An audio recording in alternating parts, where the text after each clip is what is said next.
بسم اللہ الرحمن الرحیم السلام علیکم ورحمۃ اللہ۔ ایک طرف عمران خان کی اسٹریٹجی ہے، اس اسٹریٹجی کے مطابق عمران خان آگے بڑھا ہے اور عمران خان نہ صرف اب قومی اسمبلی کی اسٹینڈنگ کمیٹیوں سے استعفیٰ دینے جا رہا ہے، جس کے مطابق پارٹی نے استعفے پیش کر دیے ہیں۔ اب اسپیکر ایاز صادق کے اوپر ڈپینڈ کرتا ہے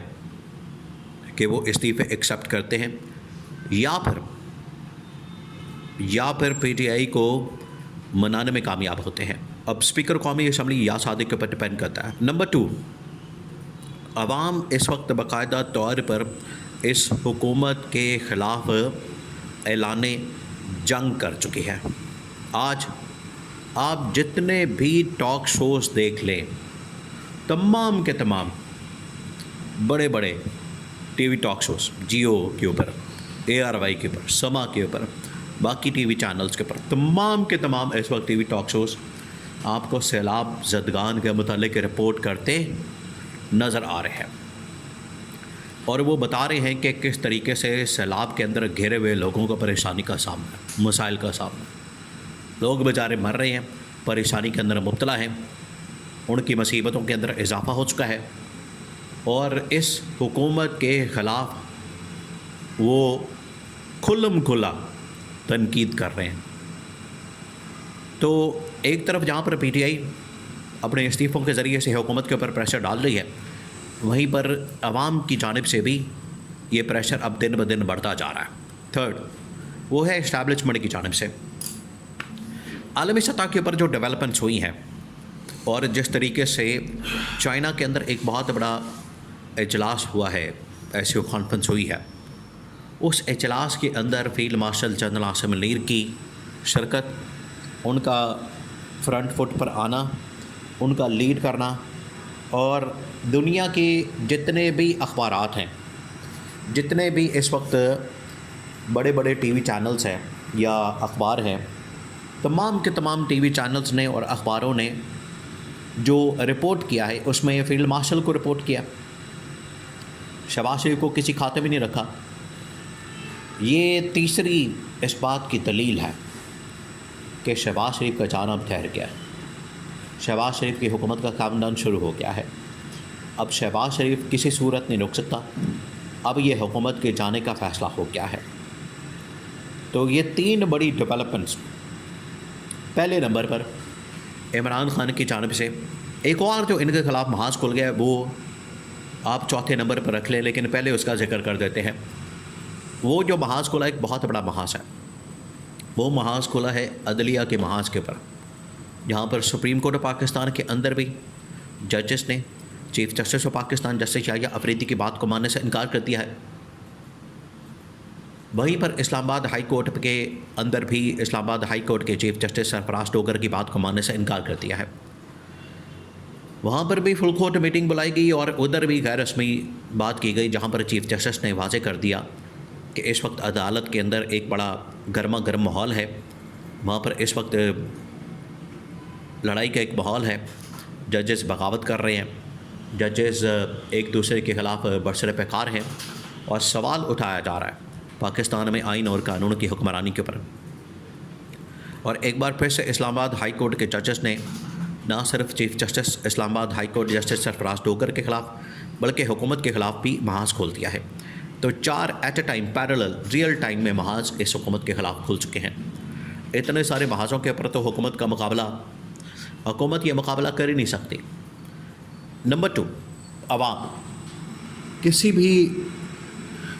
ملک کے اندر عوام جو ہے وہ حکومت کی تبدیلی میں کلیدی کردار ادا کرتی ہے، کلیدی کردار، یعنی کہ لیڈنگ رول ان کے پاس ہوتا ہے۔ اور آج کے عوام کا آپ حال دیکھ لیں، تمام کے تمام آپ ٹی وی ٹاک شوز اٹھا کے دیکھ لیں، جس میں بڑے بڑے ٹی وی چینلز اور ان کے بڑے بڑے صحافی اینکر وہ سارے پہنچے ہوئے اس وقت فیلڈ میں سیلاب زدگان کے پاس، وہاں سے جا کے رپورٹ کر رہے ہیں، وہاں سے جا کے سارا کچھ بیان کر رہے ہیں، اور ساری حقیقت، تمام کے تمام حقائق دنیا کے سامنے رکھ رہے ہیں۔ وہ کہہ رہا ہے اب سیلاب زدگان کی وجہ سے حکومت کے اوپر بہت پریشر ہے، 2 قسم کے۔ ایک تو یہ کہ یہ سیلاب روکنے میں ناکام رہے اور ان کو ریلیف بھی فراہم نہیں کر رہے، دوسرا یہ کہ عالمی سطح کے اوپر اب یہ انٹرنیشنل فنڈس یا انٹرنیشنل امداد پاکستان کو فراہم کرنے میں ناکام ہے. چاہیے تو یہ تھا ان کو، ہونا تو یہ چاہیے تھا کہ جاتے انٹرنیشنل لیول کے اوپر اور وہاں پر اپنی امداد کا بندوبست کرتے، اکٹھائی کرتے اور وہاں پر اپنا مقدمہ رکھتے کہ پاکستان کس طریقے سے کلائمیٹ چینج کی وجہ سے متاثر ہو رہا ہے اور پاکستان کا اتنا نقصان ہو رہا ہے. بجائے اس کے وہاں پر یہ جانے کے ان لوگوں نے کیا کیا ہے، انہوں نے اپنے سیر سپاٹے اللہ تعالی جعلی قسم کے ڈرامے، کہانیاں اور جھوٹ بولنا عوام کے ساتھ یہ شروع کر دیا، جو کہ ان کی نیچر میں شامل ہے. جھوٹ کو تو ان کے نیچر کے اندر شامل ہے، تو جھوٹ بول کے یہ عوام کو بے وقوف بنا رہے ہیں. یہ بے وقوف اصل میں اب عوام کو نہیں، اپنے آپ کو بنا رہے ہیں، کیونکہ اب ان کا جھوٹ پوری دنیا کے سامنے بے نقاب ہو چکا ہے. اب عوام جو ہے ان کے خلاف کھل کر سامنے آ چکی ہے. نمبر 3، عمران خان نے اب قومی اسمبلی سے طاقت کے اعتبار سے، قومی اسمبلی کے بعد اسٹینڈنگ کمیٹیوں کے بعد قومی اسمبلی سے اور اس کے بعد سینٹ سے مستعفی ہونے کا فیصلہ کر لیا. پارٹی نے بھی ایک بہت بڑی پریس کانفرنس کی ہے، بہت بڑی. اس پریس کانفرنس کے اندر یہ تمام کے تمام اپوزیشن کے جو لیڈران ہیں وہ سارے کے سارے موجود ہیں. انہوں نے بھی اس بات کا اعلان کر دیا ہے کہ اب ہم ایک تو حکومت کے خلاف تحریک چلانے چاہ رہے ہیں، اوپر سے اس کی جو کارکردگی ہے دنیا کے سامنے رکھنے جا رہے ہیں،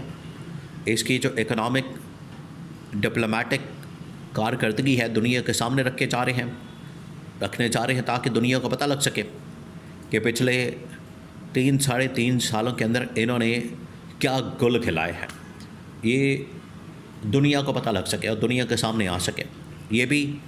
بتا دیا گیا ہے. تو 3 ایٹ اے ٹائم محاذ کا کھل جانا، اور چوتھے نمبر پر اسٹیبلشمنٹ کا جس طریقے سے یہ معاملہ سامنے آیا ہے کہ چائنا کے اندر بھی جا کے فیلڈ مارشل نے اس پوری جو ڈپلومیٹک لیول کے اوپر ایس سی او سمٹ ہے اس کو لیڈ کیا، اس کا انہوں نے سامنا کیا اور وہاں پر جا کے انہوں نے ہی تمام کی تمام ملاقاتیں اور ڈیلیں، سارے معاملات فرنٹ سے لیڈ کیا ہے. یہ 4 ایسی چیزیں ہیں جو کہ اس بات کا ثبوت ہے اور اس بات کے اوپر یہ مور لگا رہے ہیں کہ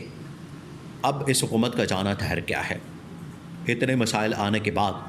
کوئی حکومت نہیں رہ سکتی، کوئی ٹکس نہیں سکتی. ایک بھی مسئلے کے اوپر ان لوگوں نے قابو نہیں کیا، تو پھر حکومت کا فائدہ کیا؟ اس قسم کی نالائق، نااہل ترین حکومت، اس کا رکھ کے کرنا کیا؟ چار ڈالنا،